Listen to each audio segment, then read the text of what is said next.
You will never see a greater demonstration of somebody who has a massive disconnect between their understanding of the gospel and how it applies to themselves. Watch this, young man. He may be your son in your Sunday school class, or you'll meet him when you evangelize.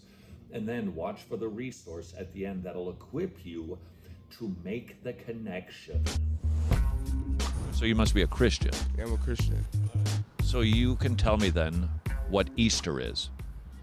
Easter is the last day Jesus risen on after the 3-day resurrection, right? That's right. Mm-hmm. Okay, so Joseph, what was the point of that? Why did that event happen? Because Jesus died on the cross for our sins. So that would suggest that you and I are sinners. Is that true? I think everybody's a sinner. Everybody's a sinner in their own way. Like, I don't think one sin is greater than the other sin. All sins equal each other out. So I'm sitting next to a sinner, is what I just learned. You can say that. So, Joseph, if you're a sinner, when you die, where do you think you're going?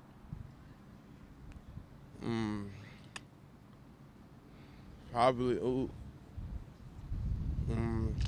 I feel like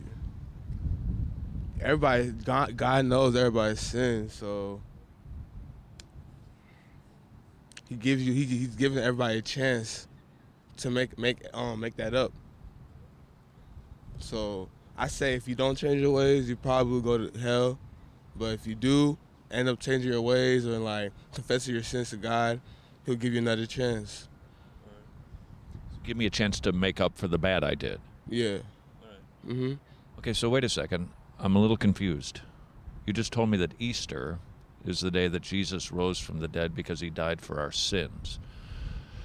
Who then paid for my sins? Jesus, or do I pay myself by making up for the bad things that I've done? You pay yourself, because Jesus is not here to pay nobody else. But so he had died for the sins, so he gave us the power.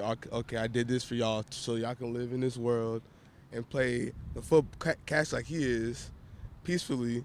So he gave us the power to say, okay, y'all can do what y'all want to do, but look, I'm always gonna be here in your mind and around. All right, can I just explore that with you for a second? Because I'm just trying to think through. All right, I know myself, and I know that I've done a lot of bad things, right? So how much good do I need to do to clean up for my bad?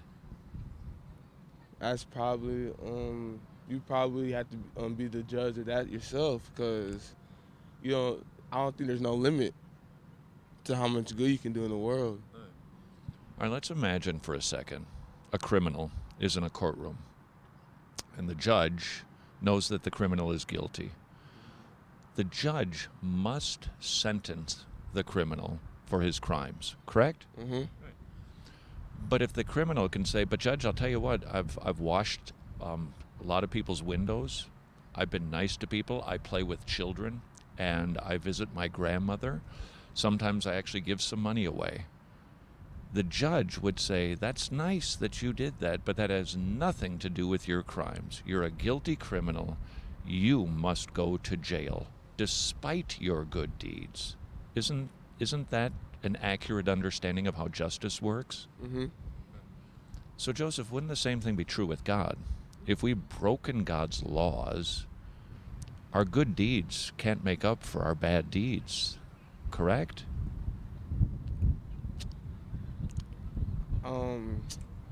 I feel like that's different, because God, like, He's there for always to be forgiven and everything else in the world. He's there to like forgive you no matter what you do. I think judges is there, like, they're supposed to show no remorse when it comes to cases. Like, they have to come with that. They have to show no emotion and just do everything like by the court of law. God is like our Father. Like, He forgives and I don't know if He forgives, but He forgives you for what you've done, like any parent will do. Yeah.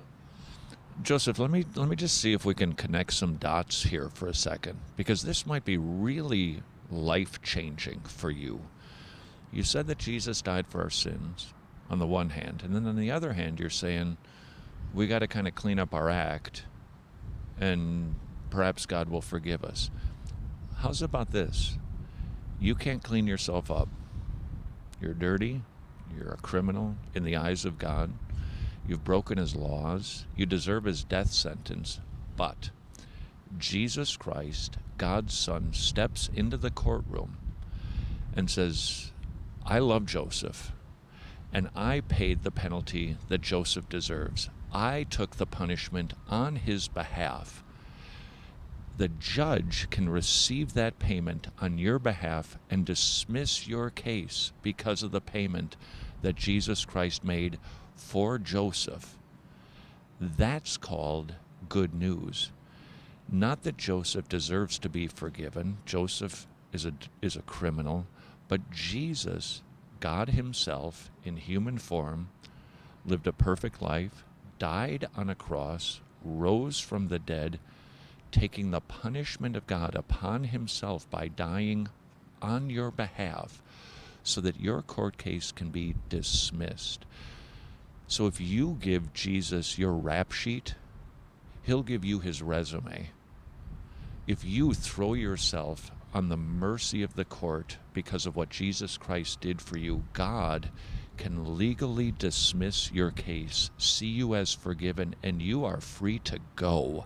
Not because you've done good, but because Jesus died for you and paid your debt. That's what Easter is about, Joseph. And that's better than us trying to get ourselves cleaned up, because I don't have a chance. I don't know, I've lied like 800 times. What do I do to make up for that? I've lusted too many times. I dishonored my parents. I can't go back and clean up the mess. But Jesus cleans up our mess by receiving the punishment we deserve so that we can be forgiven, adopted into God's family. And then one day when we stand before him, he's not going to say, you're a guilty criminal. Go to your place, which is hell. Inherit the kingdom prepared for you because of what Jesus Christ did on your behalf. He will say, well done, good and faithful servant, not because of what you've done, but because you've put your trust in Jesus. Okay, Joseph, that's good news. That's way better than cleaning yourself up. So here's my question for you. Is that true? Is everything that I just said true? I believe so. Yeah, I believe Jesus did die on the cross to pay our debt, so we can live, so we can do this right now. That's what I believe. You do not need to be embarrassed that you are terrified to share your faith. We all are, but we do all need to overcome our terrors and get about the business of sharing the good news of the gospel of Jesus Christ. Terrified 2, a resource available at wretched.org, will help you overcome your witnessing heebie-jeebies and equip you to be obedient to the Great Commission. Wretched.org/terrified2.